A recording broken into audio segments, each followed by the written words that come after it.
สวัสดีครับคุณผู้ชมทางบ้านที่รักทุกท่านตอนนี้ผมอยู่ที่บ้านน้ำปัววันที่26วันที่นะครับ2568นะครับเพื่อนๆเลยอบต.น้ำปัวมาน้อยนะครับอยู่ซ้ายมือนะครับถ้าวิ่งมาจากอำเภอเมืองนะครับวันนี้ขอถ่ายวีดีโอสั้นสักน้อยนะครับเพราะว่าป๋าก็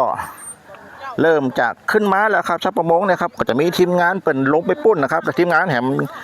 มเป็นผู้ช่วยสติ๊บก็จะมาจำหน่ายป๋าตรงนี้นะครับเพื่อนๆเนี่ยครับพอเลยครับนี่ป๋าถือว่าได้แล้วครับ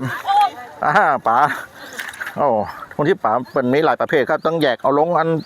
วางถุงปุ๋ยแล้วครับในป๋าจีนนะครับเพื่อนๆตอนนี้มาอยู่ฝั่งตังแดนเนี่ยฝั่งตังใต้นี่ก็ถือว่าประชาประมงหลายนี่บอกอดอยากครับมีอาหารการกินเพียบแล้วครับนี่ครับโอ้เนี่ยผมจะไปลักกินกันเพื่อนๆเดี๋ยวผมก็จะปิดคลิปสั้นไว้แต่อีนะครับกดไลค์กดแชร์กดกระดิ่งติดตามเพื่อเป็นกำลังใจสวัสดีครับ